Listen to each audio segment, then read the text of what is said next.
Many thousands of years ago, the Sumerian king Alulim ruled over Eridu, a walled city, a safe space carved out of the unpredictable and harsh river valley that the Romans would later name Mesopotamia. Alulim's rise to power marked the beginning of civilization, and his reign lasted for almost 30,000 years. The Sumerians, who lived in a world where the supernatural and the material had not yet been assigned to different sides of the aisle, would not have choked over the last part of that sentence.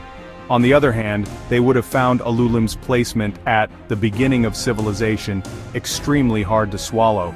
In their own minds, the Sumerians had always been civilized. Alulim's kingship, recorded in the Sumerian king list, perhaps the oldest historical record in the world, descended from heaven and was already perfect when it arrived on earth. But looking back, we see the coming of the first king in different perspective. It is a sea change in the condition of man, the beginning of a whole new relationship between people, their land, and their leaders. We can't date Alulim's reign since he is not mentioned in any other records, and since we don't know how old the Sumerian king list itself is.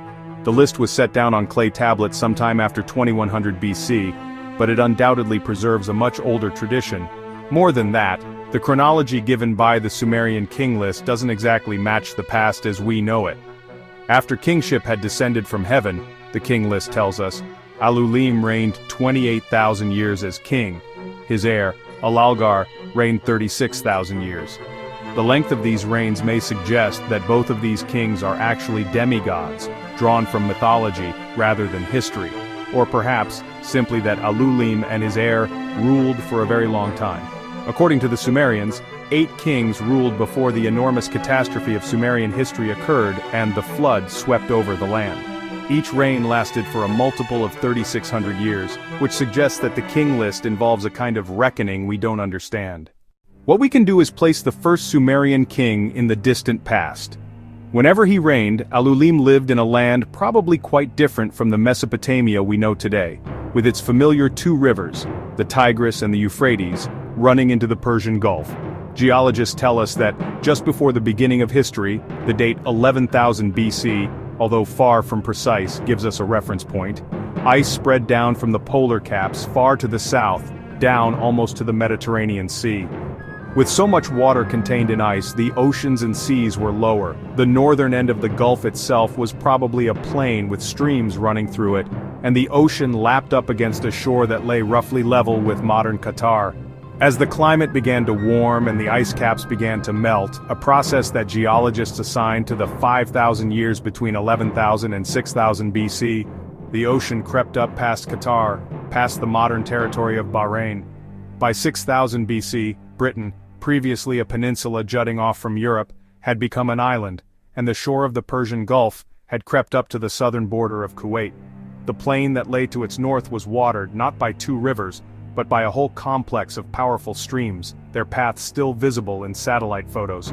The book of Genesis describes one river with 4 heads running through the plain. But although the land was watered by this braided riverway, it grew drier. As the ice retreated, the temperature rose. Just north of the Gulf, the rains diminished into infrequent sprinkles that came only during the winter months. In the summer, searing winds blew across the unprotected plain. Each year, the streams swelled up over their banks and washed away fields before receding back into their beds, leaving silt behind. The silt began to build up on the banks of the interweaving streams, pushing them apart, and the Gulf continued to creep northwards.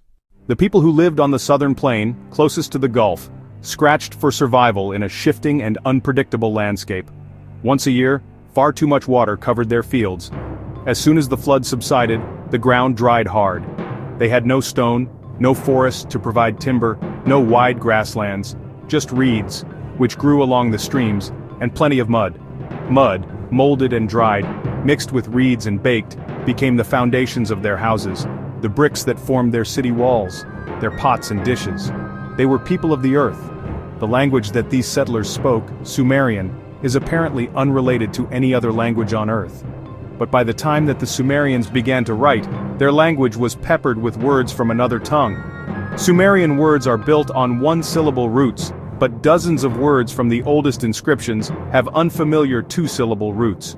The names of the 2 most powerful rivers that ran through the plain, the names for farmer, fisherman, carpenter, weaver, and a dozen other occupations, even the name of the city Eridu itself.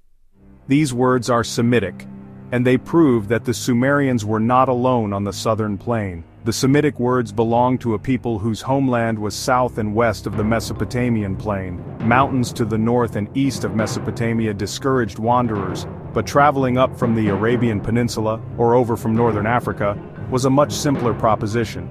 The Semites did just this, settling in with the Sumerians and lending them words. And more than just words, the Semitic loanwords are almost all names for farming techniques, plow, furrow, and for the peaceful occupations that go along with farming, basket maker, leather worker, carpenter.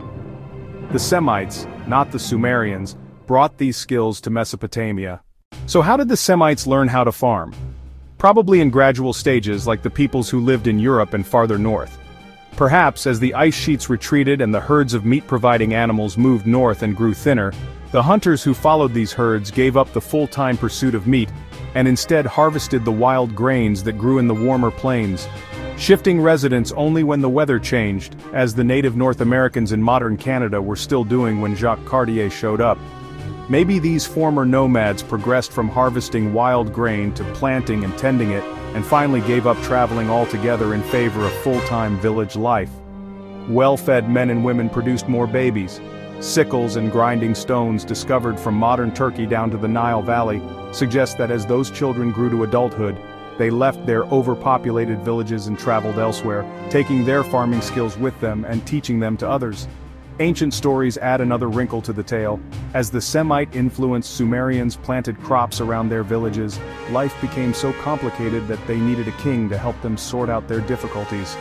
Enter Alulim, king of Eridu, and the beginning of civilization. It's easy to wax lyrical over the beginning of civilization. Civilization, after all, is what divides us from chaos. Civilized cities have walls that separate the orderly streets within from the wild waste outside. Civilization, as archaeologist Stuart Piggott explains in his introduction to Max Mallowan's classic study of ancient Sumer, is the result of a courageous discontent with the status quo. Sporadically, Piggott writes, there have appeared peoples to whom innovation and change, rather than adherence to tradition, gave satisfaction and release. These innovating societies are those which we can class as the founders of civilization. Actually, civilization appears to be the result of a more elemental urge, making sure that no one seizes too much food or water. Civilization began in the Fertile Crescent, not because it was an Edenic place overflowing with natural resources, but because it was so hostile to settlement that a village of any size needed careful management to survive. Farmers had to cooperate in order to construct the canals and reservoirs needed to capture floodwaters. Someone needed to enforce that cooperation and oversee the fair division of the limited water. Someone had to make sure that farmers, who grew more grain than their families needed, would sell food to the non-farmers, the basket makers, leather workers, and carpenters, who grew no grain themselves. Only in an inhospitable and wild place is this sort of bureaucracy, the true earmark of civilization, needed.